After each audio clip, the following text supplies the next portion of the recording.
Daniel, my friend, how you doing? I'm doing Good, great, good. Dave. Welcome back to the Edge Television broadcast. Yeah, great to be with you. Man, I tell you what, you're one of our favorites over here. There was a lot of excitement of you coming on the program again.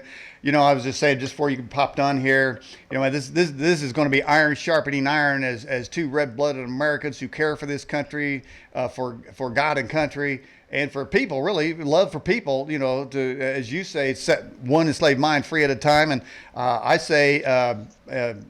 Discovering the truth. I mean, in both cases, people get set free. And there's not a better calling to do, Dave, than to give people information that can set them free.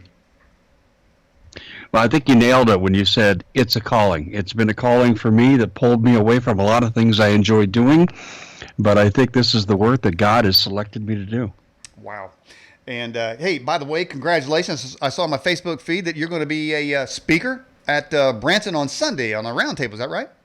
Yes, I am, with Steve and Pastor Steve Coyle, that is, and Pastor Paul Begley.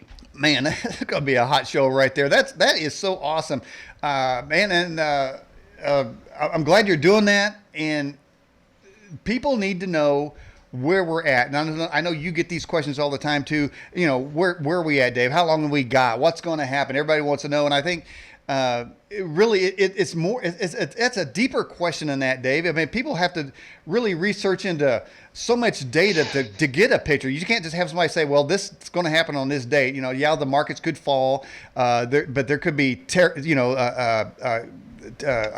trade war escalating to who knows where. You could have North Korea involved with some issues. Iran, they're still stalking out there, developing their Obama paid for nuclear program.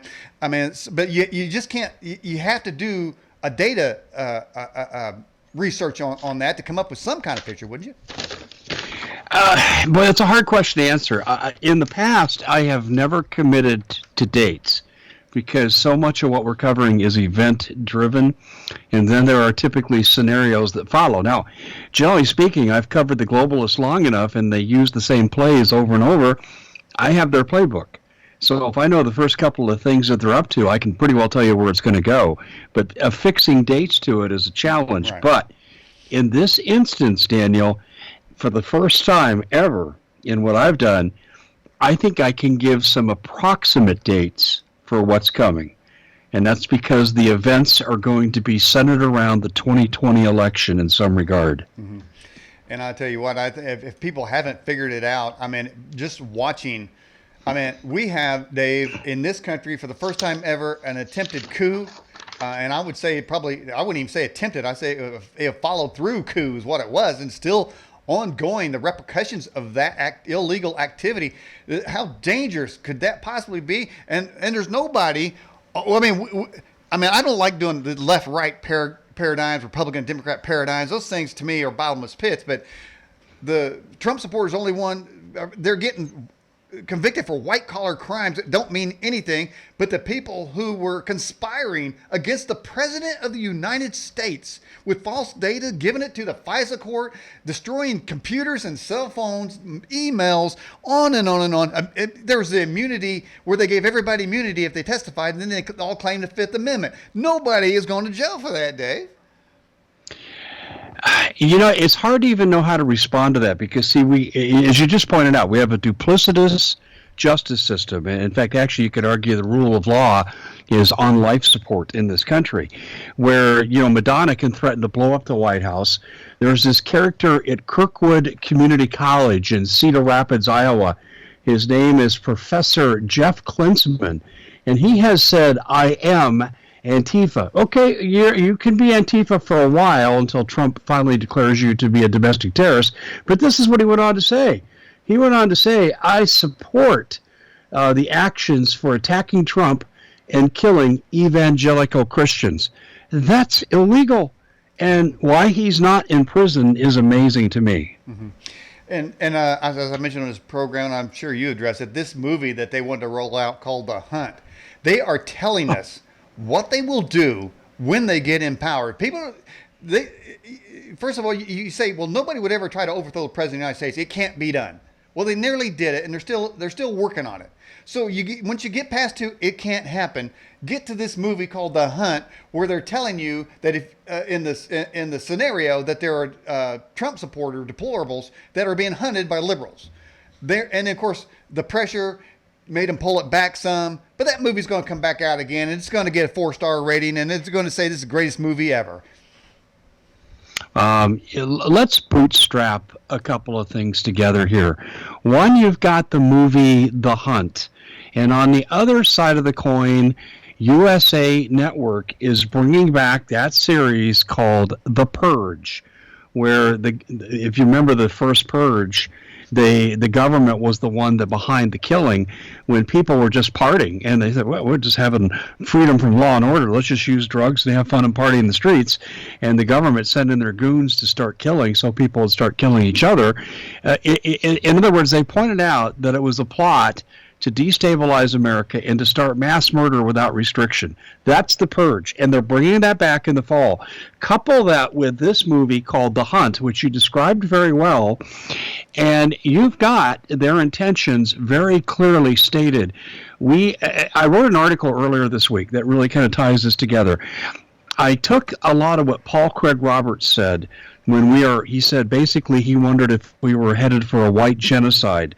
And so what I did is I went and got Greg Stanton's salient work on genocide. He has 8-stage approach to genocide.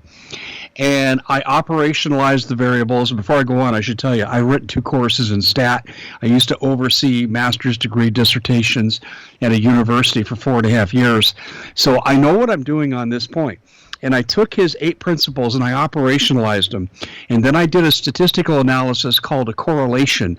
And a correlation basically works like this. It tells you how 2 variables are related. Anything 0.7 and above to 1.0, which is a perfect correlation, is considered to be a strong correlation. So after I operationalized the variables 1 through 8 from Stanton's thesis, and I normed them against Nazi Germany, they were 1.0. They had all 8 criteria and all 3 subsets. And China was 0.97, and the Soviet Union under Stalin was 0.96. Now, because America hasn't got massive body bags in the streets yet, we're not quite as high. But remember, I said the correlation for predicting genocide, 0.7 would be huge. America comes in at 0.86, according to my data. The Democrats are indeed the party. The liberals are the organization of genocide. And after the 2020 election, if they win, this is ultimately where things will end up. Mm-hmm. I've always wondered aloud, is there some sort of unwritten rule that when a major evil event takes place, that it has to be announced to the human race in one way or another? And I can go back to 9/11 and various other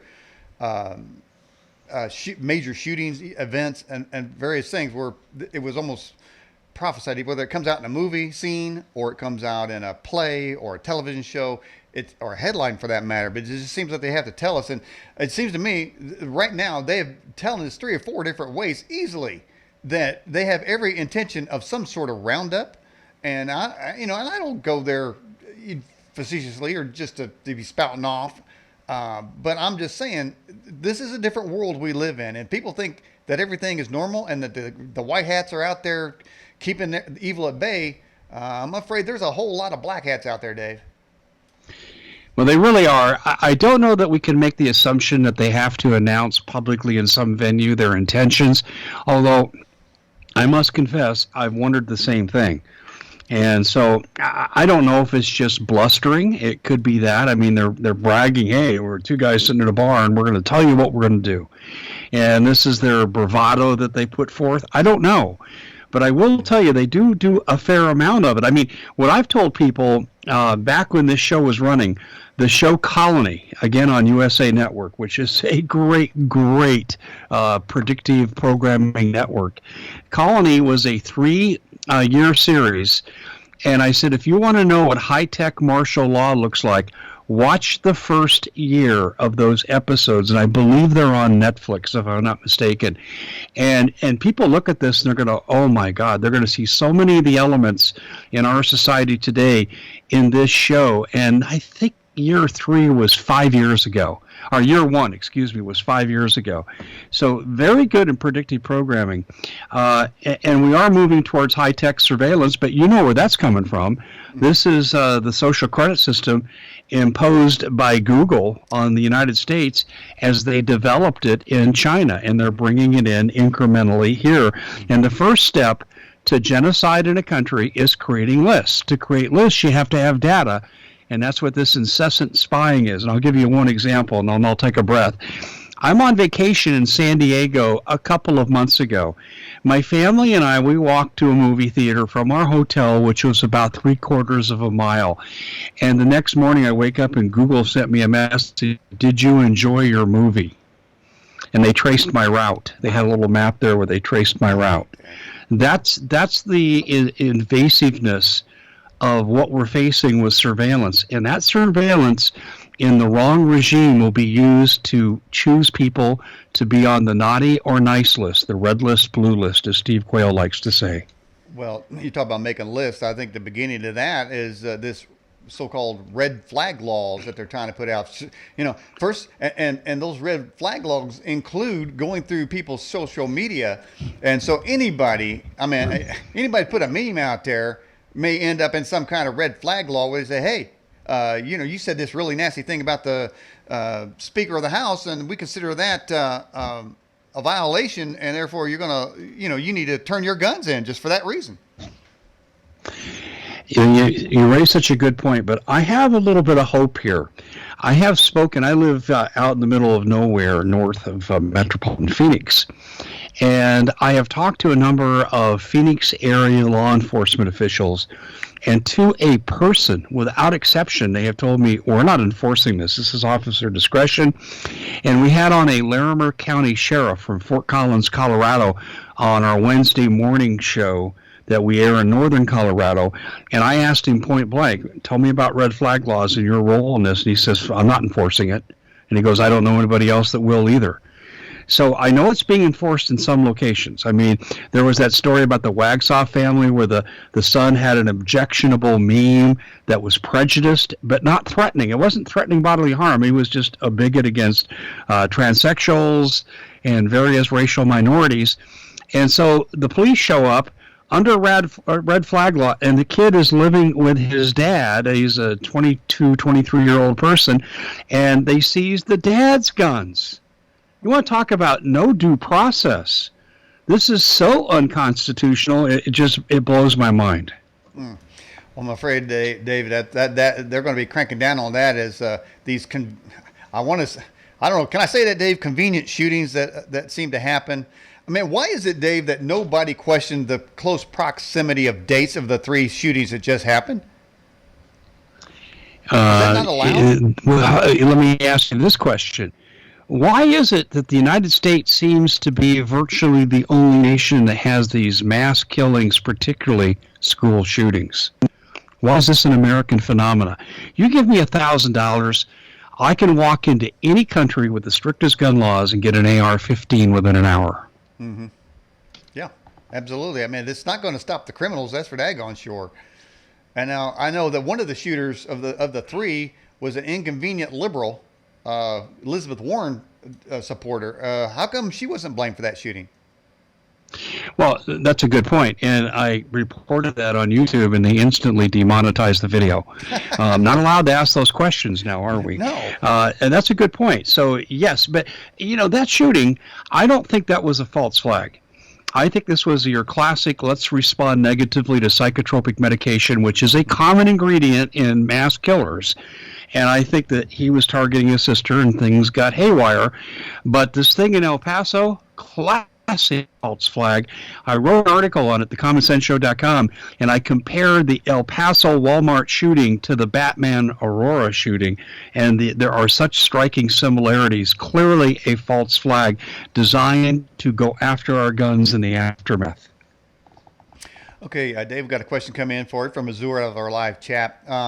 She says, "Do you have any opinion on lots of government agencies relocating to the Denver area?" Now, I do know that the headlines about a month ago was that it said that Donald Trump is beginning to move officials out of D.C. So I don't know if they correlate together, but anything on Denver? I've been talking about this for a long, long time. Before I answer that question directly, let me just put people in the mindset. Think Hunger Games first movie. All the people living under Agenda 21 rules at the time, where you didn't have cars, you really didn't have any power or electricity, and where did the elite live? Capital City, and they created a map of it, and where was it? Colorado. So this has been a popular mindset. The CIA has relocated there, and you're right, many of the agencies have too, and they're underground in and around Denver International Airport. Well, the only reason that you would move major assets like this is because you have some intel that tells you that something is going to happen to D.C. Mm-hmm. Now, I mean, it's obvious. I mean, yeah. I feel like Captain Obvious when I say this, Daniel. I mean, it's something. There is going to be a false flag if the wrong people are able to get their way involving D.C. Mm-hmm. That almost seems like an easy call right there. I mean, it's almost as easy as the people predicting Epstein was going to suicide himself. The reason is they've been building those underground survival-based cities, really, for government officials. And Dave, I've always said this. They might go underground when things get really bad, but eventually they're going to have to come out. And old painless, well, let's just put it another way. There could be some people waiting for them. Interesting you'd say that way. Be careful. They'll show up under the red flag laws. You make many comments like that. I just censored myself. You mentioned something underground and how the elite plan to go underground to escape the consequences of their bad acts. And I totally agree with that. But one thing that's not been reported, and God knows I've tried, it was around 10 years ago when I was locked in my land battle with John McCain. That was 15 years ago. And John McCain and his globalists through the Central American Free Trade Agreement were trying to steal my property without compensation and 300 of my neighbors so they could put a Canamex highway system through here. And that's actually what launched me into this business. And I met in our group a man whose brother worked for DHS.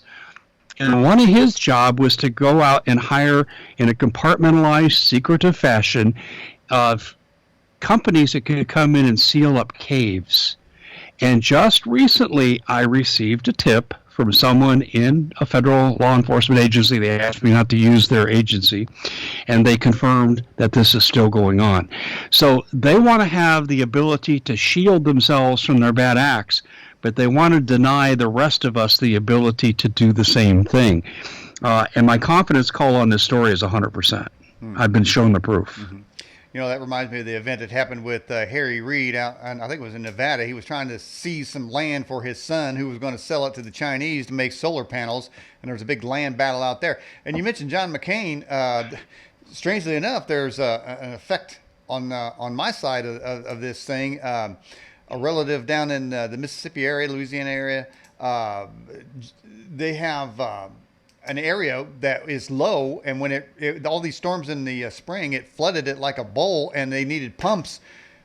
Years ago, they knew they needed pumps to pump that out, but John McCain personally said he's not going to allow it. So this guy, man, he was a piece of work all the way around, Dave.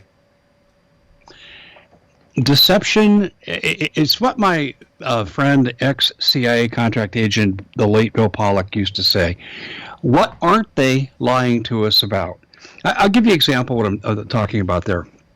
I'm originally from Colorado. I've been in Arizona now for 30 years, but I'm originally, and I grew up in Denver, went to undergraduate in Denver, so forth. So I know the state inside and out. So all friends there have a radio show there on Wednesday mornings. And I know the tenor of the state, and I know how that state went from a red state to a blue state, and how it's become almost as liberal as California. And a big part of that was the Koch brothers. So here, David Koch dies at the age of 79 a few days ago, and he was huge, and he was associated with this group called the Gang of Four that was about putting Democrats in power at the local level so they could have the revolution from the bottom up. And when David Koch died, The Wall Street Journal ran an obituary and said that he was a right-wing conservative. And then this is what's a slap in the face about how stupid they think we are. They listed some characteristics of this right-wing conservative. He supported free trade agreements. Hey, wait a minute. Free trade agreement almost cost me my house. When Trump turned around the economy, he got rid of the TPP, he curtailed NAFTA, and put to bed a lot of other free trade agreements that were emerging at the time. And what was the result? A booming economy. And they called that conservative view. Also said climate change was a conservative view. This is in the Wall Street Journal, and I'm thinking, how stupid do they think we are? Mm-hmm. And I think those, what they would call climate deniers, climate change deniers, they're going to end up on that list too. You talk about lists. If somebody's already made a statement against it, they've probably already made that list. And I imagine that list of the amount of descriptors to get on any list is getting pretty large right now. Anything that disobeys. But let me ask you something. Do you think as they roll out this sort of social score, I note that it's going simultaneously with the building of the 5G network. Now, some cities, Dave, are resisting the 5G network, but the FCC is trying to override them and force them to build it. What's your views on that? Well, I've interviewed really good researchers like Virginia Farver, interestingly enough, from Fort Collins, Colorado. And she lost her son to high-tech electromagnetic waves that were present in these high power lines outside his dorm in San Diego State University. And so she became a crusader for the truth in this. And what I've learned from Virginia and her associates is that 5G will eventually give about 80% of the population brain cancer. 20% will never get it. They'll die from other causes. If you carry a cell phone, for example, in your pocket, and I'm just doing a podcast on this tonight, the radiation now exceeds safety levels in almost all cell phones. And so what they are doing now, they're causing sterility. And they think there's a link there with testicular cancer. So the harmful effects are clearly there. What is it? Switzerland has basically said you can't bring your 5G crap in our country, and they've got a moratorium on it. But they'll be beamed down upon 5G satellites, can beam you from space, and there's nothing you can do about it. The 5G is indeed bad, and it's like GMOs. I mean, this is what people never talk about. GMOs leave the gene envelope open and makes you susceptible to host organisms to come in. And those host organisms aren't always friendly, and they can terminate your life in some situations. 5G, again, opens the person up by compromising the immune system as well as brain functioning, and it makes you susceptible to a whole lot of cognitive disorders. Mm-hmm. And we have lots of data on this now, but it's all being suppressed. Now, I believe there is federal legislation out of Congress that forbids local governments from resisting a federally mandated and approved program like 5G. I think you're going to see more and more towns resist, but I think at the end of the day, without something else happening, these towns and cities are going to lose that battle, and 5G will go in unabated. That makes perfect sense from the way I see it. Doreen 8951 says, Dave, do you got any information on Planet X? I don't know if I'm a subscriber in Planet X. I have never seen anything that's really stood out there and convinced me. There's two ways that we can gather information. We can have direct relational proof, or we can have circumstantial proof. I don't know that either exists for Planet X. I have an open mind to it, but I am not sure I can say, yeah, Planet X is going to be a big threat to this planet. Yeah. And, of course, you're going to be in the round table September 15th. I have that screenshot from Darren Geisinger's Facebook feed. But that being said about Planet X, Dave, of course, as you know, that whole Gen 6 conference is going to be, they're going to be talking about the alien question. So you're going to hear plenty about it. I'm going to hear plenty about it. What's your take on that? I tend to go spiritual. I don't tend to. Let me not soften my words. I go spiritual on this. I do think there's an alien presence. I do think that alien presence has infiltrated in on this planet. And I'm not the one that discovered this. I was friends with the late Jim Mars, and I remember the time, about 2012, Jim was on my radio show and said, Dave, you really can't understand the New World Order without understanding the ET connection. But I believe the alien presence is, they consist of fallen angels. I think it's Satan's great deception. I mean, this is talked about in Genesis. And I think that that's what we're looking at here. There's also something out there called Project Bluebeam. And I've written a lot about this over the years. And I go back to 1985 before my father passed away. And he was telling me about Project Bluebeam. He says, don't fall for the BS, son. He said, when they roll out the alien invasion, it ain't real. And my dad was in naval intelligence and then worked debriefing captured German scientists after he retired from the Navy. And I tend to think that this is the great deception. It will look like aliens. We'll have to respond to them like they're aliens. But I think at the core, they're not from, planet XYZ. I think that they're from the planet Satan, if I was to use the metaphor. I like that. That's a good one. One of our viewers put this question, and it says, Q says, no one can stop what's coming. Dave, do you know who Q is? Have you ever got involved with that? I have a really unpopular view. Remember, I tend to be a data person, or at least a circumstantial evidence person. And what we have with, let me tell you this. I'll just create a scenario here for you. If I was a globalist working in the deep state, and I were directing intelligence releases designed to deceive the people, I would do what Q's doing. What I would do is the pressure is mounting. Lock her up, put Hillary in prison.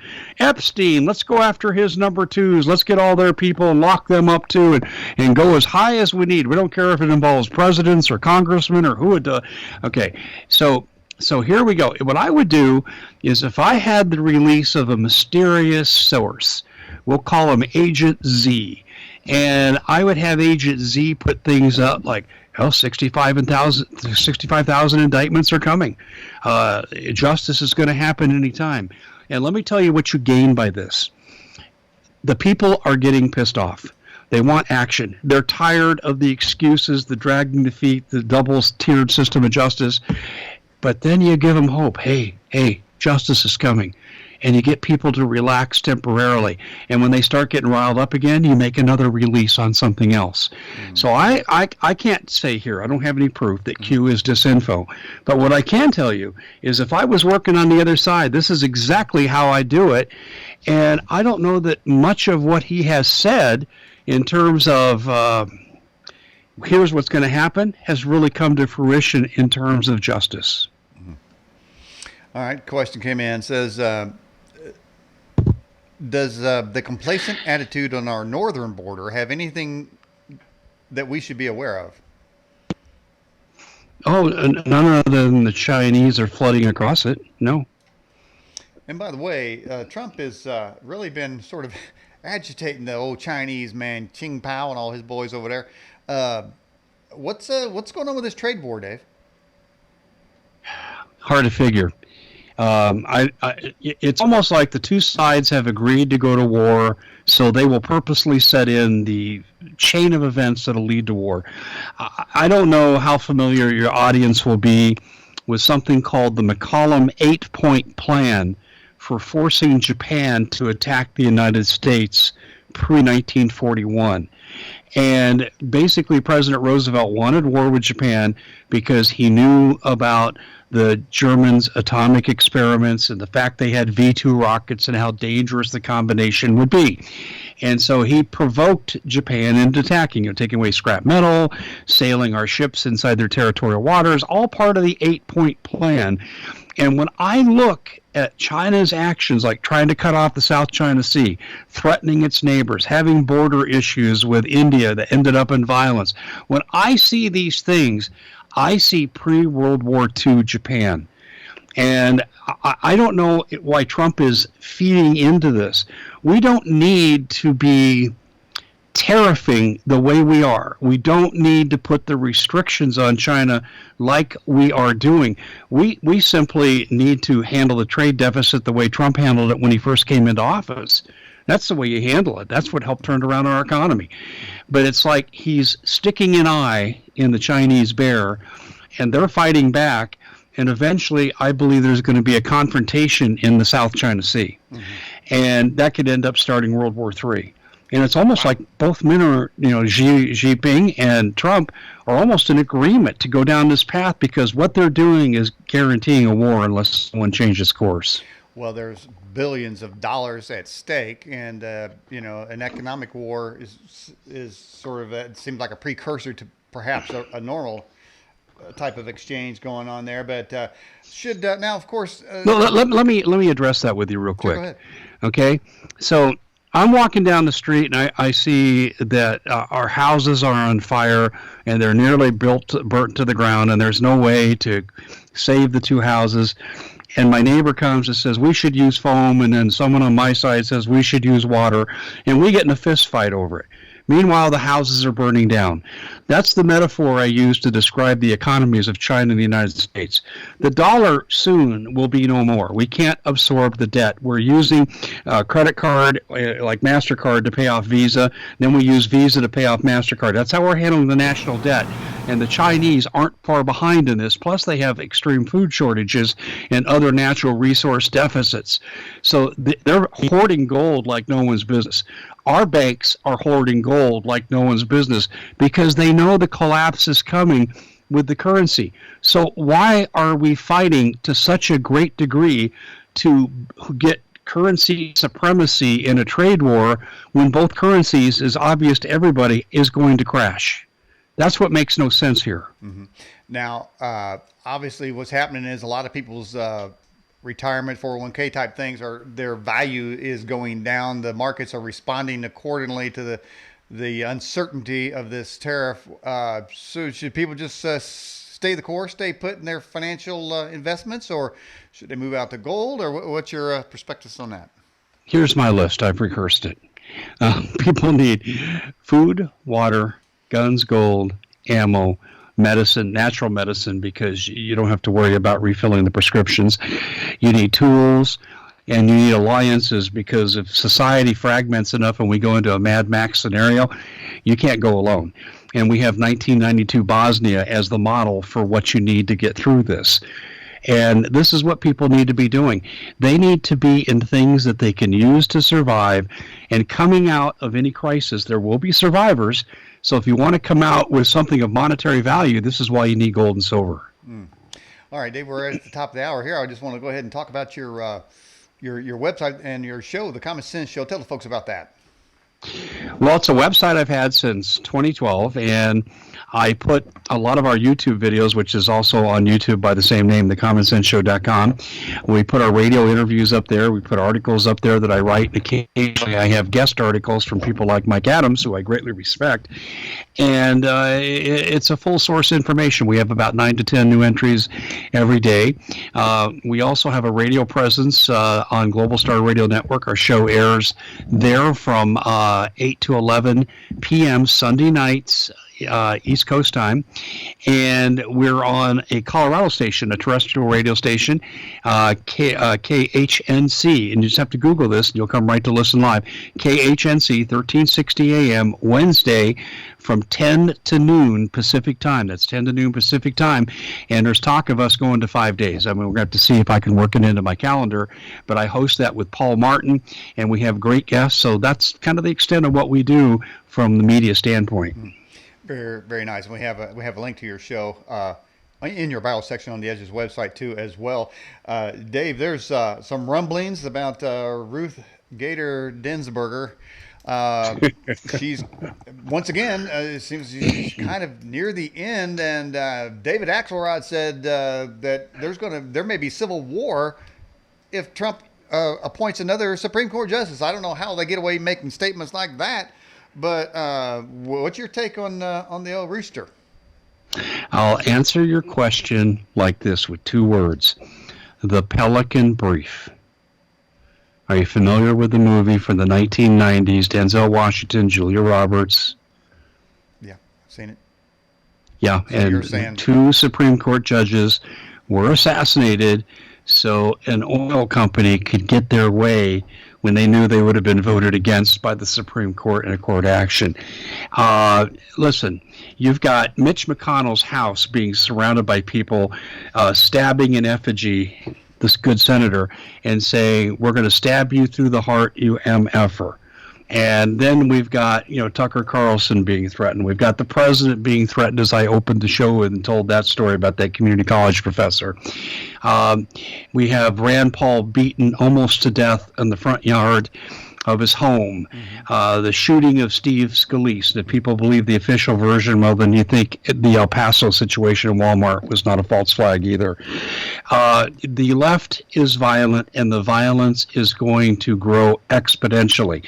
We have Antifa that's no more than the American brown shirts walking through the streets, intimidating people. We have MS-13 in this country in large numbers, and no one's denying it. And what's MS-13's job description?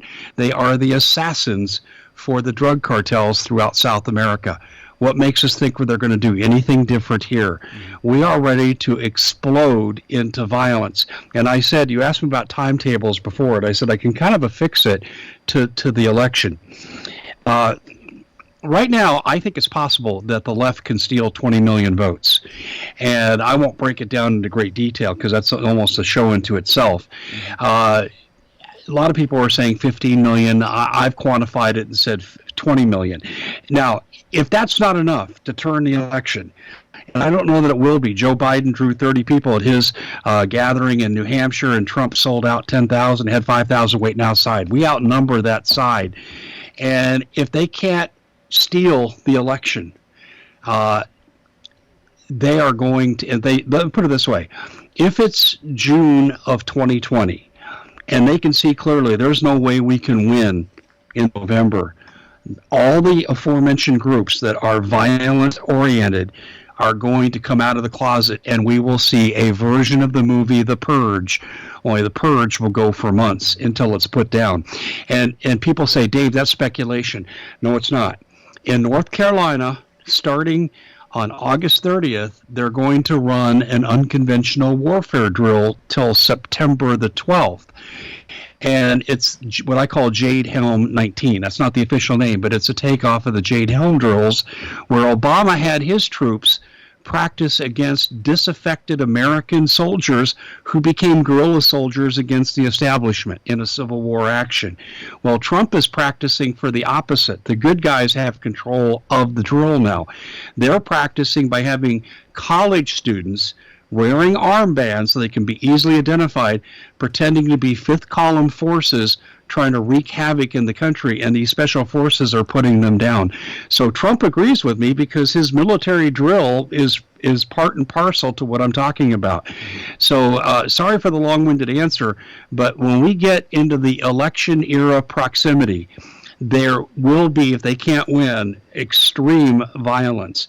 But after the election, if they do win, we're still going to get extreme violence, but it'll be delayed. And I think it'll be probably a year after the election. The liberals get elected. They get in and they do their climate change. They reallocate the wealth in this country. So if you're making $100,000, you might be taking $20,000 home. You don't own a car. And this is what all the candidates and the Democrats are saying. And eventually they're going to get to a point when Americans are going to say enough's enough. And in the meantime, groups like Antifa and Black Lives Matter are doing the brown shirt role of going around murdering people, so you're going to have violence. The government run by the liberals will have plausible deniability. Well, we're trying to stop them, but meanwhile the violence goes on against conservatives and evangelical Christians. And about a year out, there's when the Civil War is going to start, and it'll happen from within every agency. The military will be bifurcated. You'll have every agency from DHS to the FBI split and turning in on itself. And Daniel, here's what keeps me up at night. If we go to that point, if the liberals win and get control of both houses and the presidency in 2021, my fear is that when the Civil War comes, and I think by 2022, that's when we're going to be invaded by China. That's when we're going to see their Red Dawn allies invade over the southern border, because we'll be in such a weakened state we might not be able to repel the invasion. That's what keeps me up at night. Well, after hearing that, I don't know I can sleep either. They've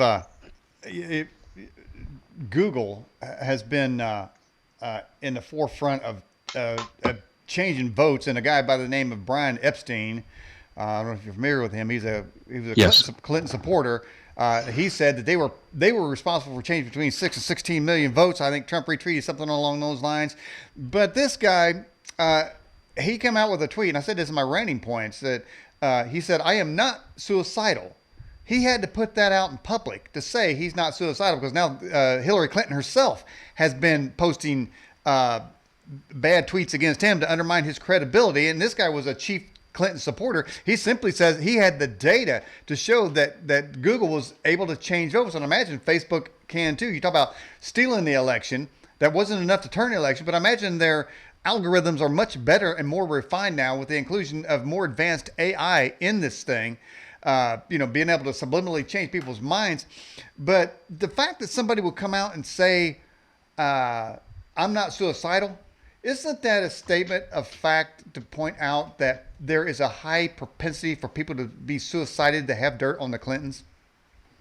In 2012, in October, I was approached by a senior level RSOF officer, and they chose me to break the story on Benghazi that showed there was an attempted coup with commander of Task Force 3 and of AFRICOM, and it was stymied because, unknown to them, that number twos were from the CIA implanted by Obama and Panetta, and they stopped the plot.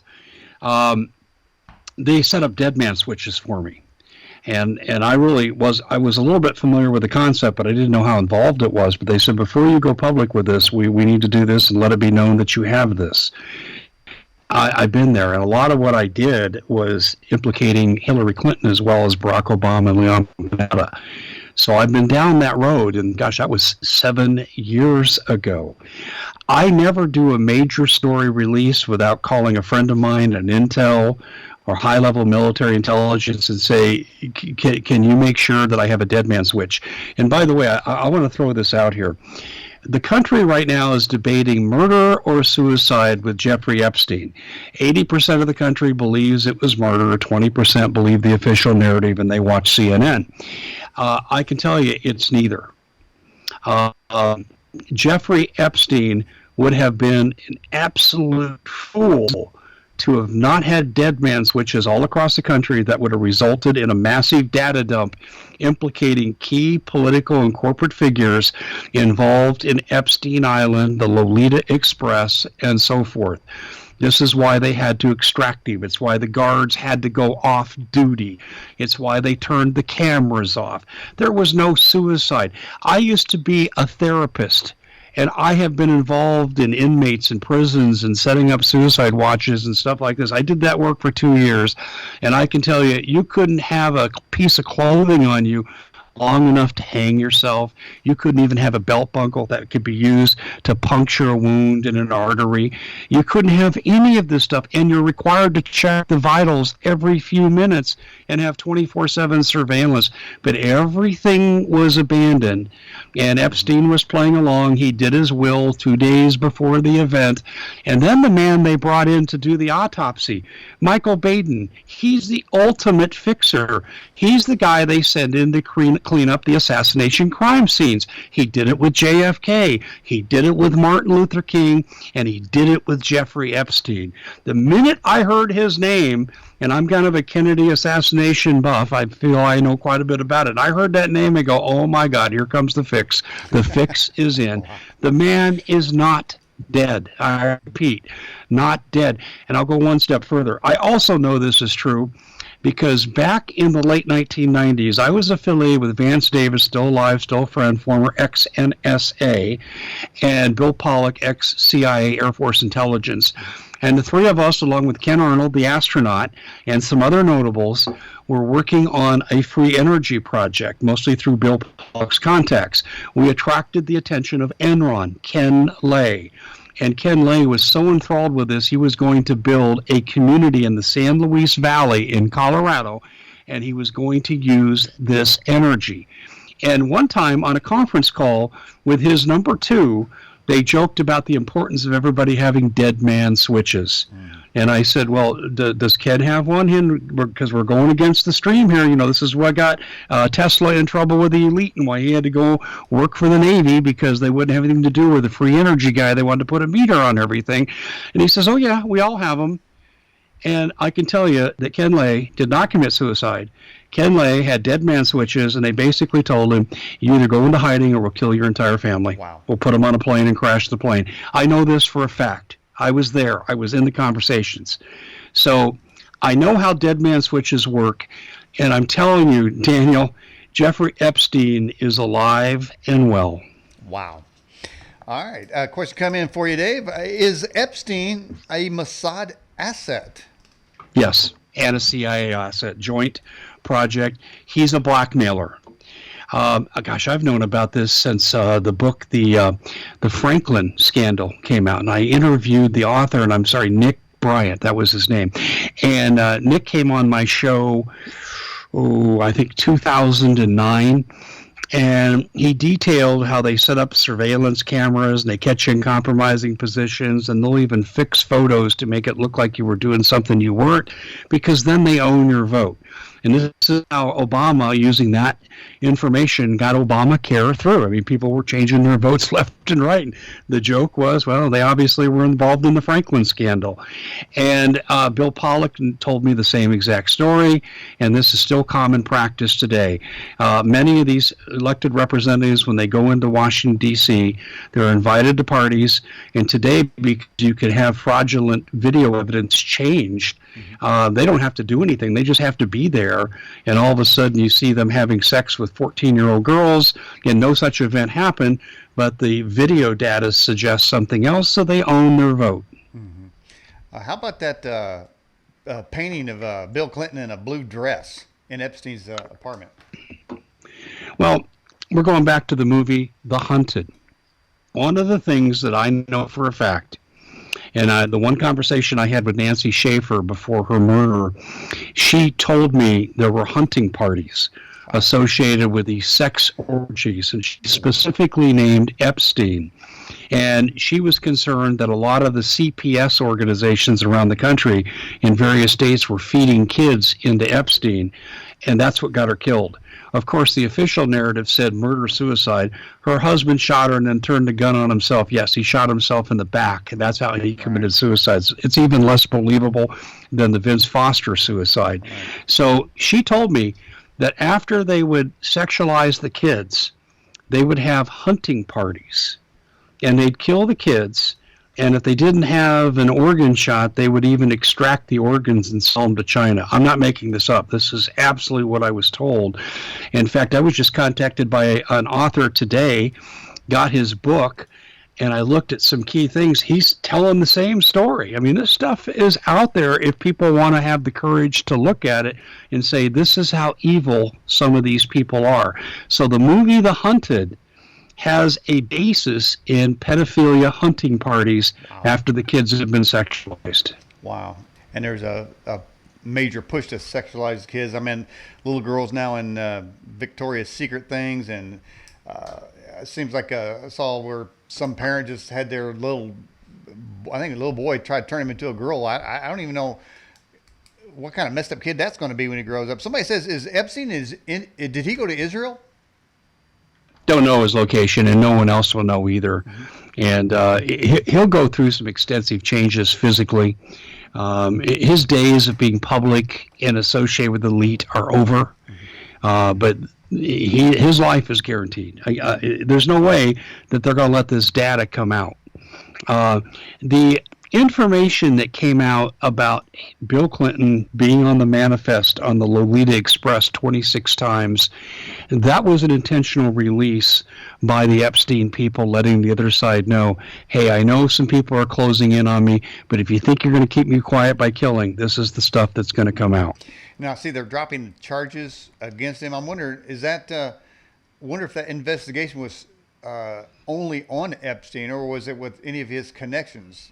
Is all the investigations being dropped around that? Well, that's a good question, Daniel. It's a great question. The answer is yes, but it's what Rand Paul said. And Trey Gowdy has echoed the same thing, that, well, you have Epstein, but the number twos were the executive officers. They clearly knew what was going on, and they carried out the orders of number one. Mm-hmm. So you can get your hands on this operation by just going down one level and then starting from there. And, that's a lot of people to murder to cover this up. And for some reason, the Department of Justice is not going along with it. You know what this whole thing reminds me of? There's enough evidence out there that this whole Epstein, quote, suicide thing, the broken bones in the neck that are inconsistent with a suicide, more of a homicide. To me, that was a bone that was thrown the conspiracy theorists to keep us arguing suicide, homicide, rather than the fact that he was extracted. But when we look at the overall picture here, you got Attorney General Barr, who says, oh, yeah, there were some irregularities here in this investigation, but I believe he committed suicide. Yeah. And it's like Comey with Hillary Clinton. We got 33,000 examples of blatant national security violations that each carry a 5-year prison term with them, but I wouldn't recommend prosecution. Right. It's the same behavior. Right. It doesn't matter if it's Comey or Barr. They're right. both globalist stooges. Right. And, of course, William Barr just came out and said they're not going to press any charges against Comey for having classified information and giving it, just passing it out like candy. And I just read that they're getting ready for the Inspector General to testify to the Senate, and Lindsey Graham, who I question his sexuality here, but anyway, Lindsey Graham said that, well, we want to hear from him so that we can make sure that nobody lies to the FISA court in the future again. We need to put in safeguards, and that's what we're hoping to do. I'm thinking, wait a minute. You ain't going to put safeguards in the future. Who's going to jail now for deceiving the FISA court? It's going to be one of those deals. We're going to make it better. We're going to put, it's like the suicide thing. Well, we're going to make sure we have better cameras next time. We'll make sure, that the guards are there to suicide watch, and some quack psychologist doesn't release them on Saturday night, which none of them work on Saturday night anyway. They're going to put processes in place. And I'm thinking, wait a minute, that's a whitewash, and saying any crime that's committed before, what we're going to fix is okay. And to me, that sucks. I can't add to what you said. I mean, this is why Americans are so frustrated. I mean, populism's at an all-time high, and I came out with a podcast yesterday. It's up on the commonsenseshow.com YouTube channel, and I talked about 2 times I ate out in public. 2 weeks ago, I was in Colorado, and I had a business meeting with my broadcast partner, Paul Martin, in Aurora, Colorado. We were at the Chili's there at the Aurora Mall.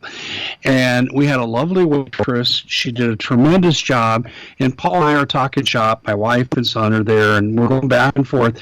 And she goes, this stuff's fascinating. My boyfriend listens to all this. And she went on and on about, I can't trust the media. The government's nothing but a sack of liars, blah, blah, blah, blah, blah. Okay, 2 days ago, I'm meeting an old friend of mine. And most of our conversation was about basketball because that was our background together. And we occasionally got into world events. The waitress, it's the same thing. She brought the manager over and she goes, you have to hear this conversation. I go, uh-oh, are we in trouble? Are these liberals? And no. She was saying, you guys speak the truth. She said, we can't get the truth anywhere. I don't watch the news because they're all a bunch of liars. You catch them in their lies all the time. Here's my point. America is waking up at the common man level. That is the greatest nightmare. Do you remember Brzezinski's quote, it used to be easier to control 1 million than kill 1 million. Today it's easier to kill 1 million rather than control 1 million. We're in the last scenario now that Brzezinski talked about before his death, because America is truly waking up. And this populism movement is everywhere. And I'll just mention two places, but it's everywhere. You have it in Paris with the yellow vests, and you have the Hong Kong riots. Yeah. It's everywhere. People are waking up. And this is why if we have a civil war in America, I don't believe that's where the conflict is going to stop, even if we're successfully invaded in the process, because the rest of the world has had enough. Look at the actions of Hungary and Poland. They're basically telling the EU where to go and what to do when they get there, and we're not going along with your migration policies. We're not going along with your climate change nonsense. I mean, Daniel, this is everywhere now. Mm-hmm. It's interesting you said that, because I saw a Facebook meme, and it showed Hong Kong on one side and the left on the other. In Hong Kong, they're running around with American flags, and in the left in America, they're running around with communist flags. It's like, wait a minute, man. Here's Hong Kong trying to get away from the communists, and the Democrats are trying to make us communists. You know, it's like these bunch of sick fools. I don't know what kind of world they think they're going to get if they had their way, turning this country to communism. And I think there's no real difference between communism and socialism. I think communism is socialism with a gun, basically. But it is. And the communists want a borderless world, a godless world. Speaking of borderless, the wall's being built. Not the Trump wall.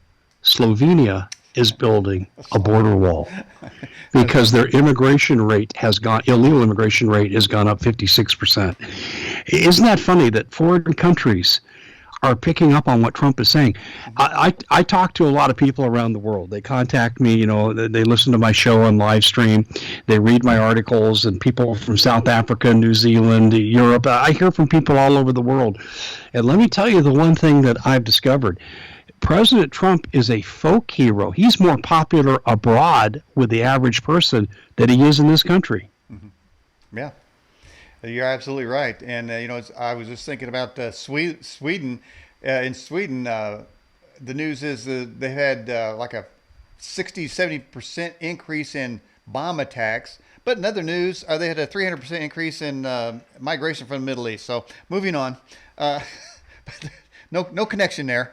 Yeah, no correlation. No correlation, right? Yeah. So and then you have in England, you have record amount of acid attacks. I think that London is the number one city in the world for acid attacks. In other news, there, massive immigration from the Middle East. All right. So let's get to some more questions. What about Epstein's accomplices like Maxwell? I'm not sure I heard the question. What about Epstein's accomplices like Maxwell? Right. Well, we don't know very much because the Department of Justice is not doing their job. All right. That'd be my answer. Listen, I'm not involved in the inner workings of Epstein. There's actually a couple authors out there right now that are coming out with some interesting stuff. I'm not prepared to speak on that. What I can tell you is the horizontal association that Epstein has with many politicians and many people of the corporate elite, and this is around the planet. What I can't tell you is who makes up his inner circle. This is highly compartmentalized information. It's run like an intelligence agency. As I've investigated this and tried to crack it, I said, man, this is like trying to crack an intelligence operation. But once again, who did I say Epstein worked for? The CIA and the Mossad. So it only makes sense that they'd be set up this way. So you might grab a second level person and you go, okay, you did this and you did that. But that's where the investigation stops. What you're not going to see in the Epstein situation, if we really had legitimate law enforcement going after this group, you wouldn't see, okay, they're going to get number 10 man on the totem pole, and they're going to work their way to 9, and they're going to flip on number 8, do state's evidence, and number 7, and eventually it'll roll up to number 1. We're not going to see that because it's too compartmentalized. And by the way, I know you highly respect the military, Dave, and I just saw that this week or last week that Trump gave veterans college tuition for debt forgiveness of around $750 million. Yeah, I'd contribute to that. They've earned it. That is unbelievable. I mean, yeah, here you talk about tremendous. a real American that really cares about our military. Now, it seems to me other presidents had the same ability, could make the same call. Why didn't they? I mean, the ones who set us off to fight foreign wars of occupation and needlessly throw away young lives. Right, those guys that put $150 billion on a pallet, those and send them to our declared enemies. Those guys. Yeah, it just, in 2010, I wrote a series of articles about Alaska and Obama. And I said, if this isn't treason, there's never been treason. And I went through all the things that he was doing with Alaska that compromised national security, particularly with Russia. He allowed the North Pole to become militarized and harnessed for great mineral resources rather than standing up to the illegal UN mandate that took away ownership of the UN from the U.S. and handed it off to Russia. He went along with it. This is treason. So we can't ever expect a man like that to ever support our military in any endeavor. All right. Put y'all away first watching the program. Says, Dave, what's the best place to live in Colorado? Utah. That's funny. I like it. You cracked me up with that one. Well, I have to tell you, they have tunnels coming out of DIA. Paul Martin told a story once on my show. This farmer, rancher, he was out, he had just bought land, and he was surveilling the land, and he was out in his SUV, and he's going up this small incline, and all of a sudden, all these SUVs came out of this underground cavern that opened up like a cave entrance, and these guys jumped out with automatic weapons, pointed it right at him, made him get out of the car, made him disarm, and says, "What are you doing here?" He goes, "I own the property." And he had the deeds and everything in his truck. He goes, "I'll show you." "No, we don't care what your deeds say. You come back here again, it's not going to end well for you." That's in Colorado. These kinds of Colorado is rampant with these tunnel connections. Cheyenne Mountain, Peterson Air Force Base, DIA is absolutely incredible. And then you haven't seen anything until you know what's going on the western slope in Colorado. Grand Junction, Fruita, Montrose, Durango, that area. You have massive underground encampments there. And all this is about building the capital for Colorado when the United States falls. When Washington, D.C. is taken down, we talked about that earlier in the show, that's what this is about. Colorado, they're trying to make it uncomfortable for the people. They're raising their taxes intentionally. They imposed at one time this rainwater restriction. You couldn't catch rainwater and drink it or it'd be a felony. And then let's say you divided your farmland into 4 tiers and you'd have one that would be inactive, which you should do to prevent a dust bowl. Well, they said you couldn't reuse irrigation water, so it killed that plan, which would destroy farmland. So it's like the elite are trying to drive the people out of Colorado so they can have it for themselves. I know they're all high over there, for one thing. Years ago, watched the program, Jesse Ventura's program, and he was talking about an underground base in Mountain View, Arkansas. And so my wife Susan and I, we went driving around Mountain View, man. I wanted to see this. I wanted to see it, man, but I never did find it. But I imagine they're out there. But do you think all these underground bases, even in D.C., I understand, of course, there's an underground city there, are they all tied together with high-speed maglev trains, Dave? Yes, no question. And would that account for the rumbling that people hear? You always hear, and in fact, I've heard rumbling myself. I have no idea where it comes from. Well, they used to call it the Taos Hump for Taos, New Mexico. And the construction that was going on that connected many important laboratory facilities, military facilities with Los Alamos. That's old news. That stuff's 30 years old. It's been around forever and a day. It was part of the continuity of government program that started with Mount Weather in Washington, D.C., and it just spread from there. So a lot of the underground railroads, these high-speed trains, actually parallel the interstate highways. I was going to say, do any of those trains ever come topside, or you always got to take an elevator down to get to it? That I don't know. What I do know, and I've been told by someone who's ridden on these trains, he said your entrances into these trains are in very, very clandestine settings. In other words, you might end through a culvert in a bridge. And he said that was one way he used to enter, just one place where he'd ride the train. No, they're not showing up at Grand Central Station or your local train station. That's not, that you can't access them right now. Doreen asked a question to you, Dave. Why does Trump want Greenland? Oh, I'm glad someone asked that question. That's a great question. I kind of already alluded to it. When the Russians occupy the North Pole militarily, they, like king of the hill, they have the high ground and they can strike out in any direction. Scandinavia is threatened, Canada, and ultimately the northern part of the United States is threatened. So there's a military threat with this. Greenland would help to mitigate some of that military threat, but there's something else. And Greenland, as we see now the pole shifting, we're going through a small pole shift on the planet, and true north is changing, and we're seeing the melting in one place and they're creating more ice sheets in another location. But in the melting areas, like in Greenland, they're finding the same kind of rich mineral resources they find at the North Pole. So Trump is trying to save the economy economically by occupying Greenland and counter the Russian threat at the North Pole. He's being made fun of like he's some nutcase that wants to put Trump hotels in Greenland. I mean, this is how far the left has gone to smear this. And Trump's reasons for this are sound. Now, I published a couple of pieces on this on the Common Sense Show, and I did a couple of podcasts on it too.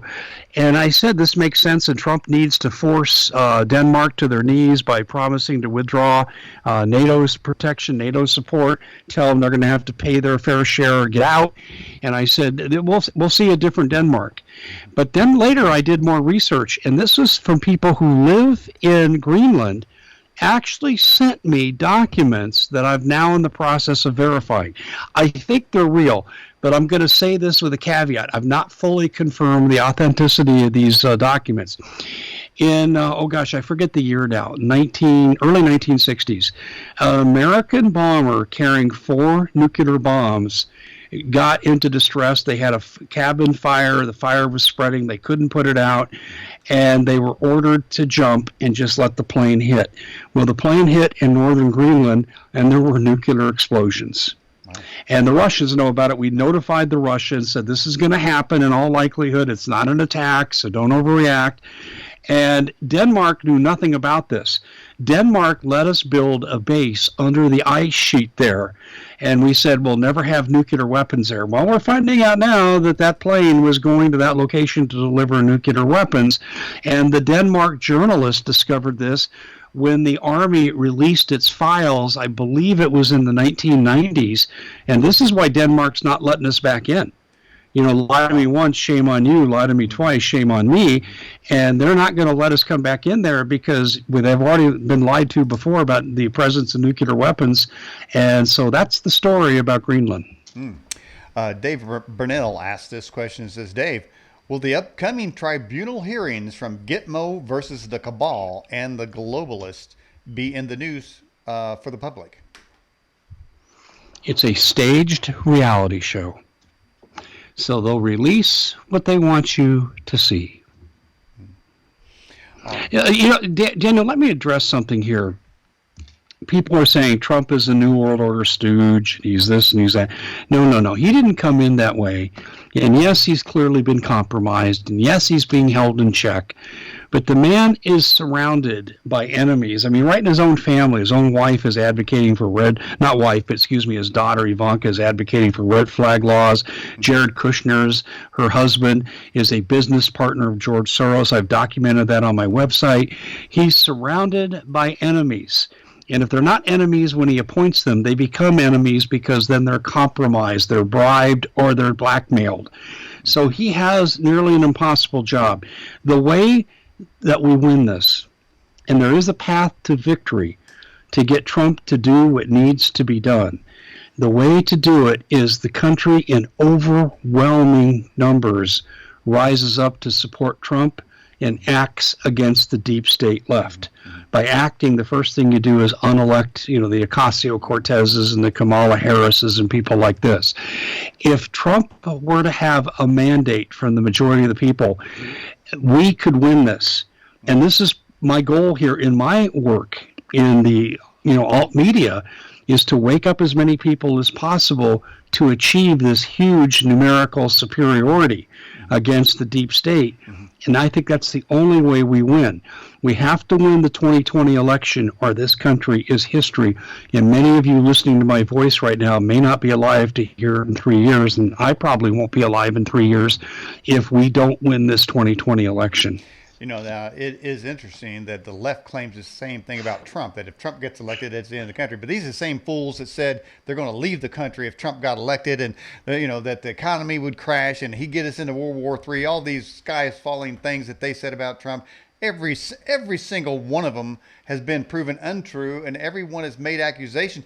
There seems to be some. You mentioned you wanted to go spiritual with the alien situation. I'm going to go spiritual with the political situation, in that it seems that those that come against Trump, something happens to them. Either they get exposed, or they get something, maybe even physical happened to them. Some, like the skater got a broken knee or whatever, sprained their ankle after they went up against Trump. But a lot of, there's been a few deaths, I think, too, even as well. But and now I know that people say that if you back up, if you support the president, you're giving him a messiah, a platform, or consider him a messiah. I don't know anyone who considers Donald Trump a messiah of any kind. I think he's simply an American who still loves this country and is still a patriot. He is, and I'm talking Trump, but he's being held in place, either by his past bad acts, and he's being blackmailed. And people, before you say, oh, you're jumping off Trump's ship when you say this. No. God uses the imperfect oftentimes to carry out his missions. And he doesn't choose the most pristine or the most Christian in many cases. And Trump is an imperfect man with an imperfect past. But I do believe he's doing God's work, because Hillary Clinton is a fourth-degree coven witch. Now, that's a well-documented fact. And if you look at the extreme left, what do they have in common? Well, if you know their personalities and their personal lives, a lot of them are Satanists. They're into the occult. And you're absolutely right. And I made this observation that you just made about those that come against Trump. It was the 2016 Republican primary, and you had 16 other people bashing Trump, and the mainstream media was ganging up on Trump because he was the only man who was not an official member of what George Carlin called the club. And the more they bashed him, the more the ratings for Trump went up. And these people just fell by the wayside, one by one by one.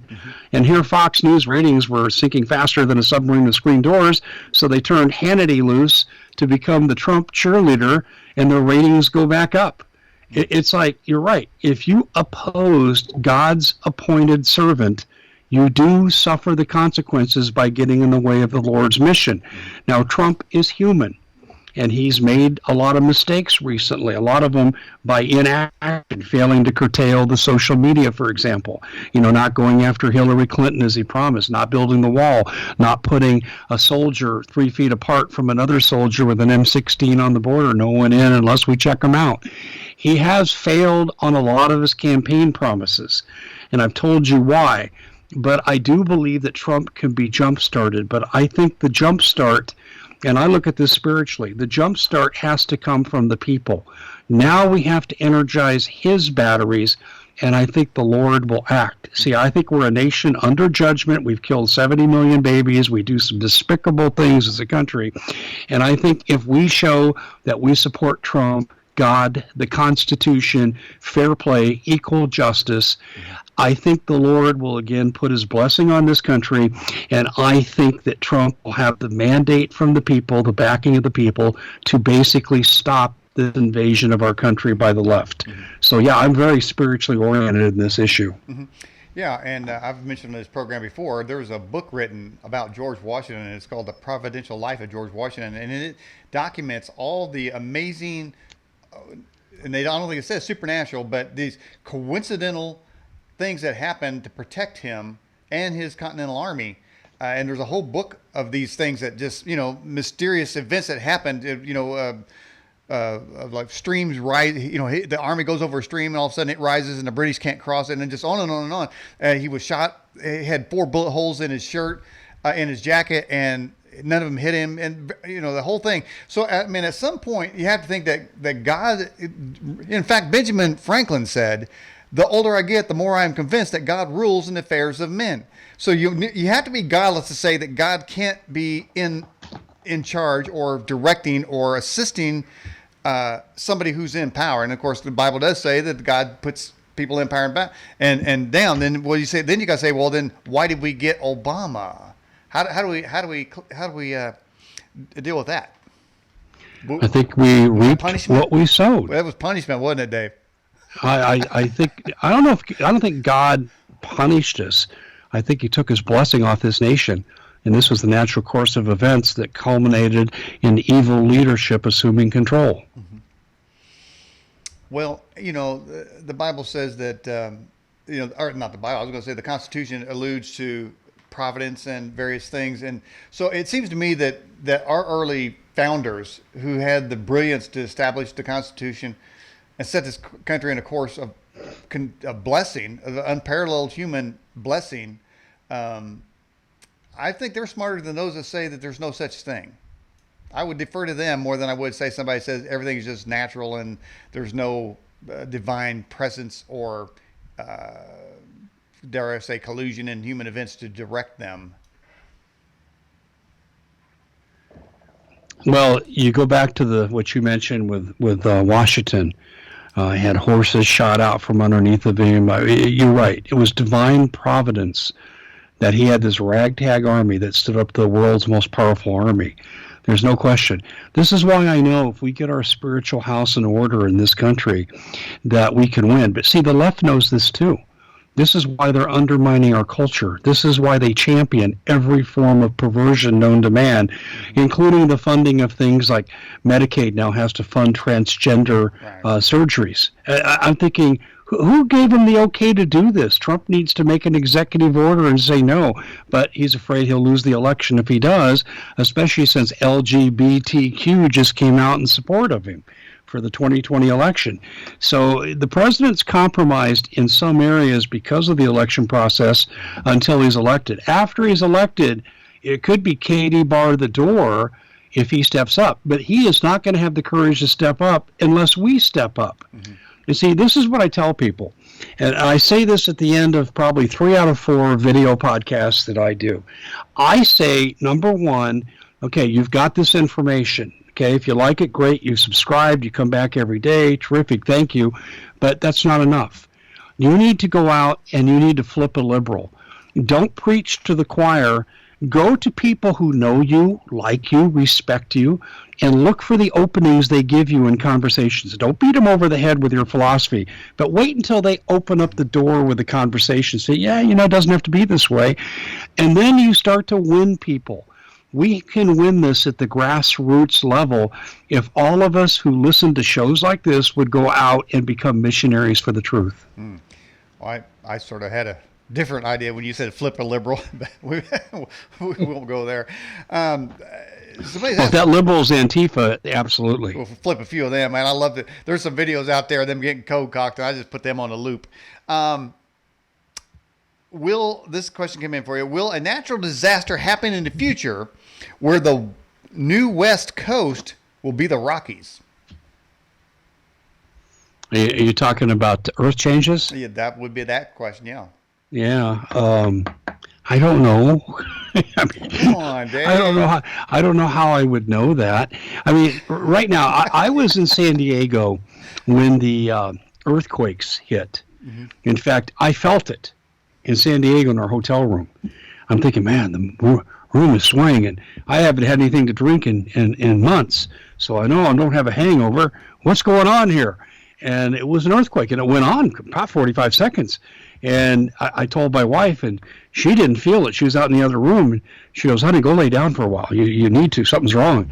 And then 5 minutes later, the news comes on and says, earthquakes felt in San Diego all the way from. And so here were the two competing theories. Number one, there is a caldera that's developing under China Lake, San Bernardino, and it's going to be a eruption. Huge. Boy, if that happens, kiss a lot of the life on this planet goodbye. And not just here in the United States, but I mean across the planet. Because as big as I've heard it could be. The other story is these are earthquake weapons, and they took out some of the China Lake underground naval operation there, and it was retaliation by Putin because we sunk his hovercraft submarine that was trying to cut key internet cables to the United States, and we know that 12. I think it was either 12 or 14 Russians were killed. That part was released. The U.S. has said nothing about their casualties. I understand a submarine of ours was scuttled in the attack, and there were casualties. So there's the other theory that this was an act of war using things like Project HARP to start earthquakes in the western United States along known fault lines. Like I think the fault line we're talking about there is called the Garlic Fault Line, if I remember my lesson here correctly. So, Daniel, I don't know. If you look at some of the Earth change maps that Art Bell used to popularize on his show in the 1990s, it says that you won't be safe unless you live in Payson, Arizona, which is a mountain community east of Phoenix. So it could be. I don't know. I mean, God knows. He hadn't told me. All right. Well, then, what about the San Andreas Fault? You know about that one? No, let me ask you something, though. Talk about safe places. They always say that Arkansas and the Ozarks, and people say, the Ozark, and with the Ark in there, everybody's supposed to go to the Ozarks. I mean, so I guess Utah is the safest place in the country. I don't know. If I had this information about what was coming geologically, and if I knew where the safe places were, I'd be selling and I'd be quietly moving there. But you know what? Let me tell you what's wrong with this thinking, okay? There was a guy in the 1970s who lived, I believe it was in Montana, and he was still worried the Cold War was going to culminate in a nuclear exchange. So he studied all the places in the world where fallout radiation would be least prevalent and the place least likely to be attacked. So he moved to that location, uprooted his family, controlled by a foreign government, and unfortunately, 2 members of his family died when an artillery shell from a British naval ship hit his house. He moved to the Falkland Islands. So you can't always tell what's coming. Wow, what a story there, yeah. Now, some people say that that God has told them where to move. Have you ever received any message, Dave? I've had divine intervention in my life in various things, but nothing along the lines of what you're asking me. Yeah. But there are those that are very sincere that they were told to get up and move. So, I know everybody's saying, where do I go to escape things? But I don't know if Earth changes is we got those fools on the Democrats saying we got 12 years left, and the Earth, what is it going to burn up or blow up? I don't know what's supposed to happen in 12 years. But Dave, I'm thinking if we're done in 12 years, they need to go ahead and give me the deed to their house and whatever cash they got stored, because they ain't going to be here. So if they're going to go on, then I'll take their assets, But I don't think we have as much to worry about those. It's a good approach. I would like to debate Ocasio-Cortez, and I would have a deed to her house that she's signing over to me for the year 2031. Yeah, if we're still here, hey, it's bad. You put your money where your mouth is, AOC. Mm-hmm. Yeah. And speaking about putting your money where your mouth is, you got cranky old Bernie Sanders, the crypt keeper. He's trying to do a carve-out, Dave, for unions on his socialist health care plan. I'm thinking, wait a minute, man. You're the guy saying that everybody's got to have the same plan. I bet, this is what happened in Obamacare. Everybody had to do it except for the government employees and the Supreme Court. They all got to do what they want, keep their gold plated. But now there's so much pressure on Bernie Sanders. He's saying, well, maybe the unions can keep theirs, but everybody else has got to have. So what kind of he's not a dedicated socialist. He's a millionaire, and he vacationed on his honeymoon in Moscow. Need I say more? Are you suggesting he's colluding with the Russians? I'm suggesting he's part of a worldwide communist movement to overthrow this country, the one that was identified by Soviet defectors in the 60s and 70s, Golitsyn and that crew. Yes, I do believe he's part of that group. Let me go a step further with this. There's documentation for what I'm saying. I'm not just spouting off the side of my mouth here. Trevor Loudon produced a documentary 4 or 5 years ago called Enemies Within. First-hand documentary evidence, videotaped interviews that showed that 80 congresspeople, Democrats, all of them, were members of front groups for the American Communist Party or the world's largest terrorist organization, the Muslim Brotherhood.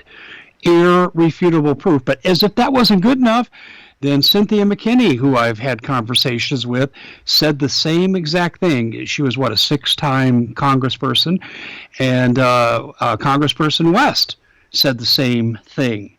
So we have an active communist revolution in this country. Now, if you look at Hillary Clinton's,